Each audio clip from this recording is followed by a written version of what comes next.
বিসমিল্লাহির রহমানির রহিম। আসসালামু আলাইকুম।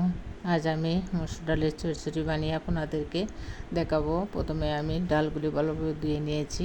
এবার কাঁচামরিচ কুচি, পেঁয়াজ কুচি, লবণ, হলুদ গুঁড়া, ধনিয়া গুঁড়া, জিরা গুঁড়া এবং পরিমাণ মতো সাদা তেল দিয়ে দিলাম।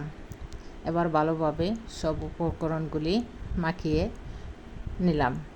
ভালোভাবে উপকরণগুলি মাখানো হয়ে গেলে তাতে পরিমাণ মতো সাদা পানি দিয়ে প্রায় আধা ঘন্টা ধরে রান্না করে নিব।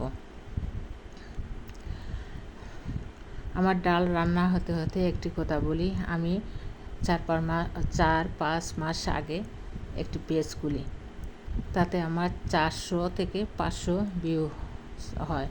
এর বেশি কোনোভাবেই হচ্ছে না। আমি বুঝতে পারতেছি না যে কীভাবে আমার ভিডিওগুলিতে ভিউজ বাড়াবো।